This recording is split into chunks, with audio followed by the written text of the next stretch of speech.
5 orang yang pernah menyelamatkan dunia, kini berubah menjadi 5 patung es. Mereka dipajang di dalam pameran dan dikagumi setiap hari. Namun, kejadian tak terduga terjadi di pameran hari ini. Salah satu patung es tiba-tiba retak di hadapan ribuan orang. Pahlawan yang tertidur selama 25 tahun akhirnya terbangun hari ini. Pria itu bernama Phantom. 25 tahun lalu, dia bersama timnya menyelesaikan misi di Antartika. Namun, saat mereka mencapai pintu masuk Gua Ratu, hanya satu pemain yang diizinkan menantang Ratu Es. Sementara 4 lainnya harus menunggu di luar Dunggeon, menghadapi pilihan hidup dan mati. Rekan-rekannya tidak ragu sedikit pun. Semua pandangan tertuju pada Phantom. Di antara kita, kemampuanmu jelas yang terkuat. Jadi, kamu yang paling cocok menantang Ratu Es. Mendengar itu, Phantom terdiam. Kalian tidak akan menyesal jika memberi kesempatan ini padaku. Namun, keempat wajah mereka menunjukkan ketenangan. Jika kamu kalah melawan Ratu Es, mungkin saat itu kami benar-benar menyesal. 5 tahun kerjasama membuat mereka saling memahami tanpa banyak bicara. Phantom melangkah masuk ke Dunggeon dengan harapan besar timnya. Sebagai bos terakhir, tekanan aura Ratu Es saja sudah membuat orang gemetar. Sebagai pemain terkuat di tim, Phantom langsung mengerahkan kekuatan penuh. Apapun kemampuan Ratu Es, Phantom dengan mudah mengatasinya. Tiba-tiba, Ratu Es mengumpulkan kekuatan sihir di tangannya. Detik berikutnya, energi besar dilepaskan dari tangannya. Namun, serangan itu memberi Phantom kesempatan. Sebuah serangan langsung membuat Ratu Es jatuh. Ternyata, bos terakhir yang mengganggu dunia tidak terlalu sulit. Namun, saat Phantom hendak menyerang lagi, kejadian tak terduga terjadi. Sebuah pedang menusuk dada Ratu Es. Sihir kuat tiba-tiba mengalir ke tubuh Phantom. Telah menyerap hati es. Sebelum sepenuhnya menyerap hati es, tubuhmu akan memasuki keadaan beku. Dengan demikian, pemain terkuat di dunia ini benar-benar membeku. Waktu berlalu dengan cepat. 25 tahun berlalu sekejap mata. Tim 5 orang saat itu, kini menjadi 5 patung es untuk dikagumi generasi mendatang. Namun, saat pemandu menjelaskan kisah heroik tim 5 orang itu, jari salah satu patung es tiba-tiba bergerak. Seorang anak kecil melihatnya dan langsung berteriak. Namun, tak ada yang percaya bahwa patung yang beku selama 25 tahun akan hidup kembali. Namun, pada detik berikutnya, patung es di belakang pemandu tiba-tiba mulai retak. Sesosok bayangan tiba-tiba keluar dari es yang pecah. Hati es telah sepenuhnya diserap. Kamu mendapatkan keterampilan baru. Keterampilan es. Tak lama kemudian, berita kebangkitan Phantom menyebar dengan cepat di internet. Dunia merayakan kembalinya pahlawan legendaris ini. Di sisi lain, Phantom di ranjang rumah sakit melihat keluar jendela. Dia tidak bisa menahan perasaan bahwa dunia ini telah banyak berubah. Mungkin ini adalah dunia damai yang selalu aku harapkan. Berpikir demikian, dia langsung melepas topengnya.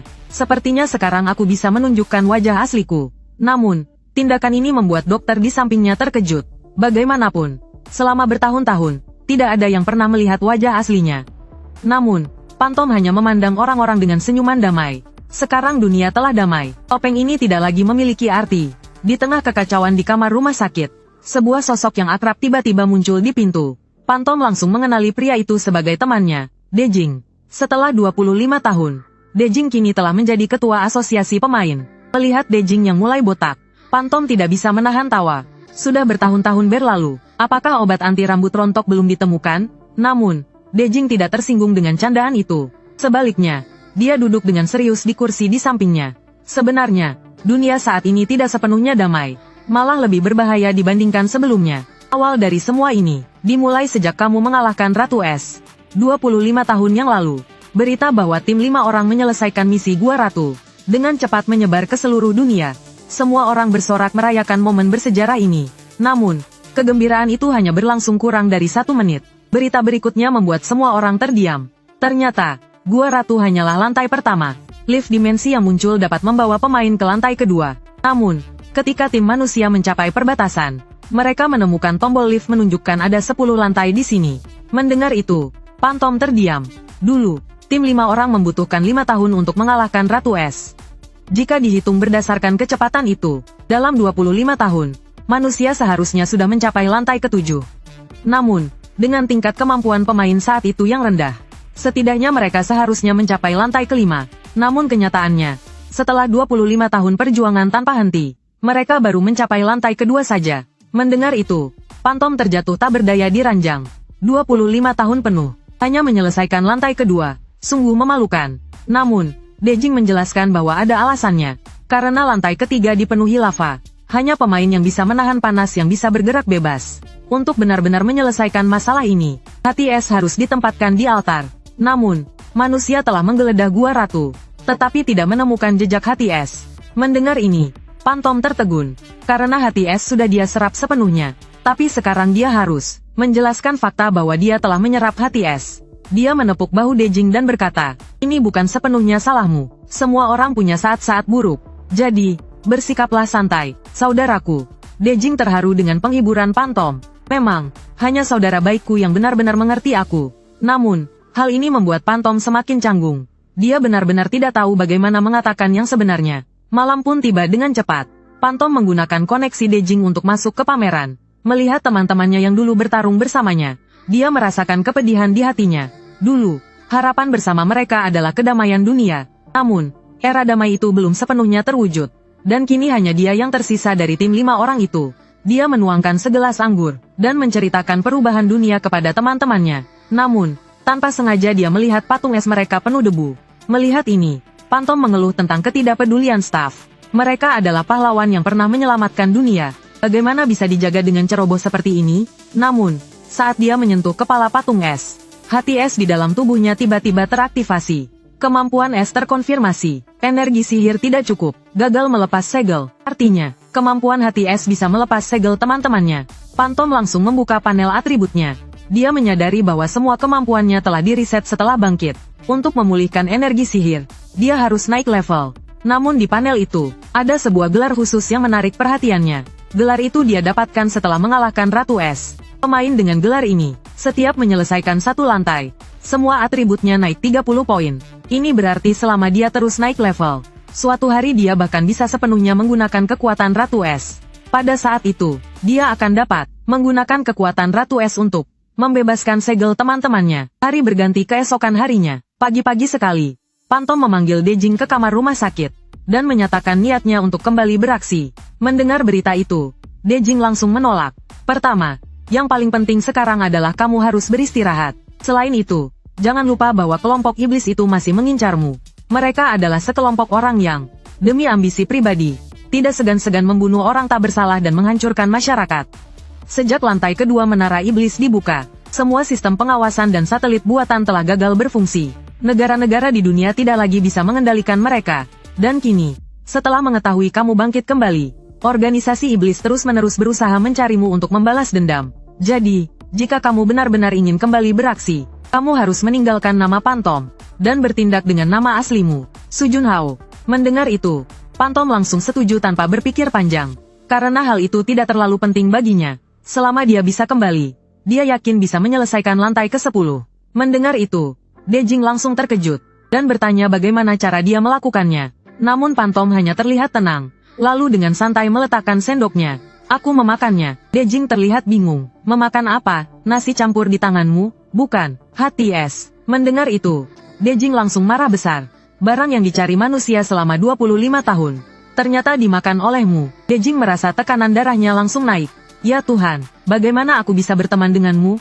Namun, pada akhirnya, dia tetap harus memikirkan cara untuk membantunya mendapatkan lisensi pemain. Selama 25 tahun terakhir, kekuatan serikat pemain telah melampaui asosiasi pemain. Banyak serikat besar juga terlibat dalam proses evaluasi lisensi. Jadi meskipun dia adalah ketua asosiasi pemain, dia tidak bisa membantu Pantom mendapatkan lisensi langsung. Namun, dia memiliki cara lain. Jika dia menggunakan statusnya sebagai ketua untuk merekomendasikan, Pantom bisa dengan mudah mendapatkan kesempatan evaluasi lisensi. Dan jika dia mendapatkan nilai bagus dalam evaluasi, baik serikat pemain maupun asosiasi pemain, pasti akan berusaha keras merekrutnya. Mendengar ini, Pantom setuju tanpa pilihan lain. Bagaimanapun, ini adalah satu-satunya cara untuk mendapatkan lisensi. Waktu berlalu. 2,5 bulan kemudian, acara tahunan evaluasi lisensi berlangsung seperti biasa hari ini. Pantom dengan nomor 75 duduk bosan di bangku aula. Sementara layar di depannya menampilkan performa peserta nomor 1. Semua orang terpukau oleh gaya serangan peserta tersebut. Orang ini sangat kuat, kelihatannya dia pasti akan dengan mudah mendapatkan lisensi. Namun, Pantom memiliki pandangan berbeda. Keunggulan tombak adalah menjaga jarak dari musuh. Namun dia menyerang dari jarak sedekat itu. Itu justru memberi celah pada musuh. Benar saja, kurang dari 1 menit kemudian, peserta nomor 1 jatuh diserang oleh monster ujian. Setelah menunggu cukup lama, akhirnya nama peserta nomor 75 diumumkan di ruang siaran.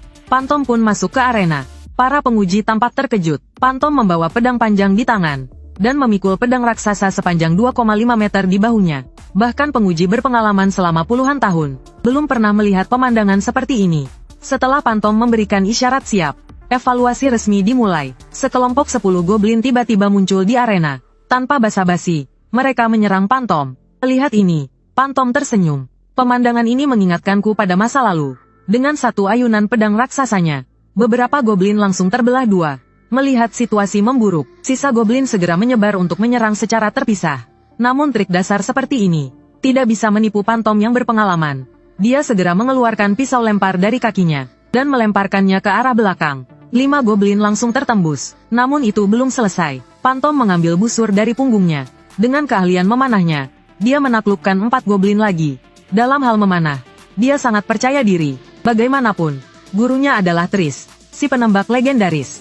Melihat taktik mereka tidak mempan melawan Pantom, sisa goblin memutuskan untuk melakukan serangan habis-habisan. Melihat ini, Pantom hanya tersenyum tipis. Kalau begitu, aku akan menyelesaikan ini dengan pedang panjang. Setelah beberapa kilatan pedang, semua goblin di arena dengan cepat disapu bersih.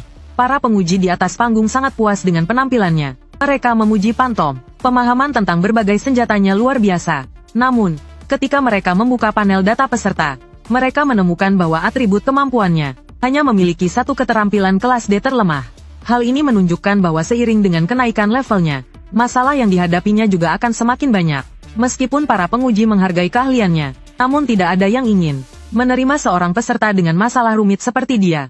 Namun, Dejing di sudut ruangan dengan tenang menikmati kopinya, karena ini adalah hasil yang dia rancang. Dengan begini, dia dapat dengan mudah merekomendasikan Pantom kepada asosiasi pemain. Meskipun memalsukan data memang tidak baik, namun dia hanya mengurangi sedikit informasi. Keesokan harinya, Dejing membawa banyak data Dunggeon sesuai permintaan Pantom. Namun dia tidak mengerti, mengapa Pantom ingin mengetahui Dunggeon yang belum diselesaikan. Apakah dia berencana untuk menantang Dunggeon ini? Padahal Dunggeon ini belum ditaklukkan karena penuh jebakan. Bahkan banyak pemain tewas meskipun dalam tim. Apalagi dengan kondisi tubuhnya saat ini. Masuk ke sana sama saja mempertaruhkan nyawa. Namun Pantom menenangkannya dan mengatakan jangan terlalu khawatir. Setelah bertahun-tahun, kamu masih tidak tahu kemampuanku, meskipun Dunggeon ini belum diselesaikan. Semakin lama Dunggeon tidak ditaklukkan, semakin besar hadiahnya. Ini adalah pilihan terbaik untuk meningkatkan level dengan cepat.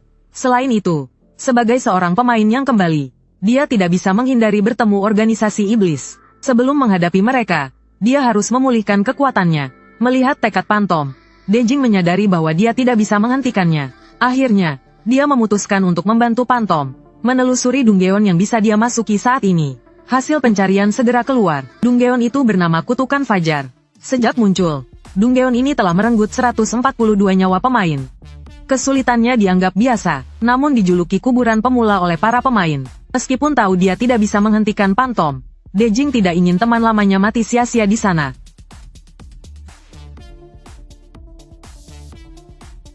Kemudian dia mengeluarkan pelindung yang telah disimpannya selama bertahun-tahun. Melihat perlengkapan pelindung langka ini, Pantom sangat antusias. Tidak menyangka orang tua ini masih menyimpan harta seperti ini. Waktu berlalu dengan cepat. 10 hari kemudian, Pantom yang telah siap berdiri di depan pintu masuk Dunggeon. Sudah waktunya bagi Pantom yang dulu untuk kembali ke dunia ini. Ketika dia melangkah ke gerbang teleportasi Dunggeon, yang terlihat di depan matanya adalah pemandangan yang sunyi dan mati. Syarat untuk menyelesaikan Dunggeon ini hanyalah bertahan hidup hingga fajar. Hal ini membuatnya mulai meragukan tingkat kesulitan Dunggeon ini. Malam pun tiba dengan cepat. Pantom dengan santai bersandar di bawah pohon sambil membaca novel. Namun, suasana aneh tiba-tiba muncul di sekitarnya. Menyadari ada sesuatu yang tidak beres, Pantom segera berdiri dan memeriksa. Dia mendapati bahwa entah sejak kapan dia telah dikelilingi oleh zombie. Zombie-zombie ini tidak merasakan sakit. Jika tidak dibunuh dengan satu serangan, mereka akan terus menyerang. Mungkin inilah alasan mengapa tempat ini disebut kuburan pemula. Setelah bertarung sengit selama 2,5 jam, Pantom akhirnya berhasil membunuh semua zombie di sekitarnya. Namun, ketika dia bersiap untuk bernapas lega, suara seorang pria yang meminta tolong tiba-tiba terdengar di belakangnya. Dia mengikuti arah suara tersebut, dan segera tiba di depan sebuah peti mati. Namun yang membingungkannya, bagaimana seorang pria bisa terkubur di dalam peti mati? Pria itu menjelaskan bahwa semua rekannya dibunuh oleh zombie. Dia hanya bisa bertahan hidup dengan bersembunyi di dalam peti mati. Mendengar itu, wajah Pantom menjadi serius. dia tiba-tiba mengeluarkan pistol dan menembak ke arah peti mati beberapa kali. Siapa sangka, detik berikutnya, seekor makhluk raksasa bernama penipu, tiba-tiba keluar dari peti mati. Ternyata dugaanku benar, aku berpikir, bagaimana mungkin sebuah Dunggeon pemula bisa menyebabkan kematian lebih dari 100 orang. Ternyata semuanya karena ulahmu. Setelah berkata demikian, Phantom langsung menebas dengan pedangnya. Penipu itu terbelah menjadi dua dengan satu serangan mematikan. Dengan jatuhnya monster terakhir, Phantom berhasil menyelesaikan Dunggeon. Levelnya langsung meningkat ke level 5. Dan dia juga mendapatkan keterampilan baru bernama pengakuan mayat hidup. Meskipun dia belum tahu apa kegunaan keterampilan ini. Namun, ini adalah kemampuan baru yang dia peroleh sebagai pemain Su Junhao. Bagi dia, ini adalah awal yang sangat baik. Tak lama kemudian, berita tentang penaklukan Dunggeon Kutukan Fajar mulai menyebar di surat kabar. Media mulai berspekulasi siapa pemain yang berhasil menaklukkan Dunggeon ini. Dejing merasa sangat penasaran jika Phantom mengungkapkan identitasnya secara terbuka. Kalau begitu, nilai dirinya akan meningkat berkali-kali lipat. Namun Phantom berkata tidak perlu terburu-buru. Untuk mengetahui siapa yang menaklukkan Kutukan Fajar, media pasti akan memperhatikan Dunggeon lain yang belum ditaklukkan. Saat itu, dia hanya perlu keluar dengan santai dari Dunggeon. Maka dia secara alami akan menjadi pahlawan yang paling rendah hati di mata semua orang. Mendengar ini, Dejing hanya terdiam. Ini bukan rendah hati, ini jelas membuat orang penasaran. Dalam hari-hari berikutnya, Phantom terus melatih diri untuk memulihkan kemampuannya. Karena target berikutnya adalah Dunggeon, yang bernama Kebun Tree Spirit. Dunggeon ini ditemukan 9 tahun yang lalu dan belum pernah ditaklukkan. Namun Dunggeon yang belum ditaklukkan ini memiliki satu karakteristik umum. Jika terlalu lama tidak disentuh, monster di dalam Dunggeon akan keluar dan menyerang manusia. Karena itu, asosiasi pemain menawarkan hadiah besar. Para pemain pun berlomba-lomba menantang Dunggeon ini. Namun hasilnya adalah 124 tantangan dengan 124 kekalahan. Akhirnya, Asosiasi Negara H meminta bantuan pemain asing. Mereka menghabiskan banyak uang untuk merekrut pemain baru berbakat dari luar negeri. Superstar muda ini memiliki kekuatan yang sangat luar biasa. Keterampilan memanahnya bahkan sebanding dengan Tris, master panah dari tim 5 orang. Namun meskipun seorang jenius, dia juga tidak berhasil keluar hidup-hidup dari Kebun Tree Spirit. Jadi Phantom mempersiapkan diri dengan matang kali ini. Jika tidak, dia mungkin akan bernasib sama seperti yang lainnya. Melalui pelatihan sebelumnya, semua atribut kemampuannya meningkat sebesar 30%. Dan dia telah menguasai penggunaan hati es dengan baik. Jadi, berikutnya, dia akan pergi sendiri ke tempat yang telah membunuh banyak jenius ini untuk mencari tahu. Ketika dia tiba di Kebun Tree Spirit, pemandangan indah terbentang di depan matanya. Hamparan bunga yang menenangkan, dan labirin hijau penuh kehidupan. Apakah ini benar-benar Dunggeon mimpi buruk yang telah membunuh begitu banyak pemain? Namun, dengan pengalaman Dunggeon sebelumnya, Phantom tidak terburu-buru. Dia memilih untuk menunggu malam tiba di sebuah pavilion. Dan benar saja, saat senja tiba, tunas pohon aneh mulai muncul di lautan bunga. Detik berikutnya, 2 Tree Spirit yang kurus muncul dari tanah. Hanya 2, itu terlalu sedikit. Dengan berkata demikian, Phantom mengangkat tombaknya, dan bergegas menyerang Tree Spirit tersebut. Phantom mengarahkan ujung tombaknya ke tanah, dan melompat tinggi menggunakan gaya dari tombak, sambil mengisi penuh tombaknya dengan kekuatan hati es. Kemudian dia mengayunkannya dengan kuat. Tombak itu menghantam tanah dengan keras, dan langsung menghancurkan 2 Tree Spirit menjadi serpihan kecil. Namun sebelum dia bisa bernapas lega, 4 Tree Spirit lagi muncul di belakangnya. Melihat ini, Phantom kembali menyerang dengan tombaknya. Gerakan tombaknya mengalir seperti air di antara Tree Spirit. Dan dalam sekejap dia membunuh ke-4 Tree Spirit tersebut. Namun sekali lagi, suara aneh terdengar dari belakang. Dia berbalik dengan cepat, dan menemukan jumlah Tree Spirit telah berlipat ganda. Ya Tuhan, jika jumlah monster terus bertambah seperti ini, kapan ini akan berakhir? Phantom mengeluh dalam hati tetapi tidak berhenti bertarung. Dia mengangkat tombaknya dan menyerang Tree Spirit lagi. Namun selanjutnya, 16 Tree Spirit, 32 Tree Spirit, 64 Tree Spirit. Jumlah monster yang tak ada habisnya akhirnya menguras tenaganya. Phantom yang kelelahan hanya bisa bertarung sambil berlari. Pertarungan berlangsung selama 2,5 jam. Ketika monster terakhir dari gelombang ke-7 dikalahkan, sistem akhirnya menampilkan pesan bahwa Dunggeon telah diselesaikan. Namun kabar kemenangan itu tidak membuat Phantom bahagia. Sebaliknya, dia merasa sedikit bingung. Karena jika dia sendiri bisa mengalahkan begitu banyak Tree Spirit, mengapa tim 4 orang Tacher bisa tewas di sini? Apakah ada rahasia yang tersembunyi di tempat ini? Dengan rasa penasaran, Phantom berjalan menuju pintu keluar labirin. Dia menemukan jejak-jejak pertempuran di mana-mana. Saat dia berjalan lebih jauh ke dalam labirin, dia melihat mayat-mayat petualang berserakan. Melihat pemandangan ini, Phantom merasa sangat menyesal. Mereka seharusnya bisa memberikan kontribusi besar bagi dunia ini. Namun mereka harus tewas di sini. Ketika dia melihat sekeliling, sebuah mayat di sudut menarik perhatiannya. Karena busur yang dipegangnya adalah busur badai legendaris dengan atribut tingkat atas.